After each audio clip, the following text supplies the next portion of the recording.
ওই রকমের স্বাদ সে দুবাইতে আমি রান্না করতাম। জীবনে অনেক হালিম খাইছি, কিন্তু আম্মুর মতন স্বাদের হালিম কারো হাতে হয় না। 2 কাপ বুটের ডাল, 1 কাপ পোলায়ের চাল, 1 কাপ মুগের ডাল, 1 কাপ মসুরের ডাল, মাসকালের ডাল 1 কাপ, মটরের ডাল 1 কাপ। ডালগুলোকে ভালো করে ধুয়ে সকালবেলায় ভিজাই দিতে হবে। আর সাথে আছে 2 কাপ গম। কেনা প্যাকেটের থেকে কোটি গুণ স্বাদ হয় এর বাড়ির তৈরি হালিম।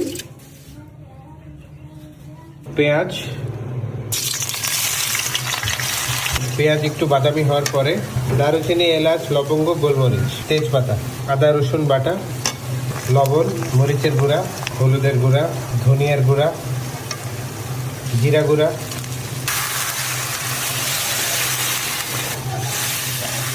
কালার হওয়ার জন্য কাশ্মীরি মরিচের গুঁড়া, গরম মশলা গুঁড়া।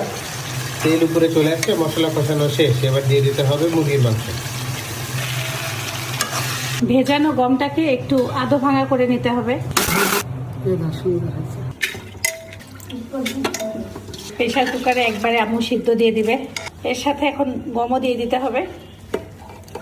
লবণ, মরিচের গুঁড়া, হলুদ, ধনিয়া গুঁড়া, জিরা গুঁড়া, আদা বাটা, রসুন বাটা, সামান্য একটু তেল। 5টা শীষ দিয়ে নিতে হবে। হালিমটা রান্না করে রেখে দিয়েছিলাম আম্মু, ফুটানো পানি দিয়ে পাতলা করে নিতে হবে। বেরেস্তা ভেজে তুলতে হবে।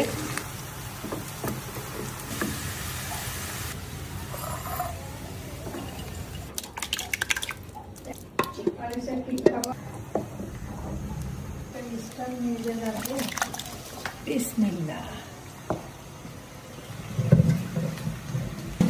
শাহী গরম মশলা গুঁড়া। তেলের মধ্যে ঘি দিয়ে দিতে হবে। ঘিয়ে ভাজা পেঁয়াজ একদম রেডি।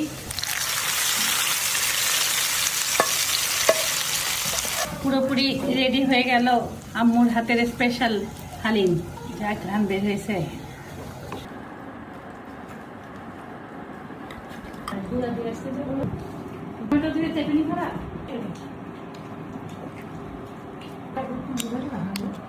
এটা অনেক স্বাদ হয়েছে, মাস্ট ট্রাই। ছোটবেলায় যে স্বাদের হালিম খাইতাম সেই স্বাদটা ফিরে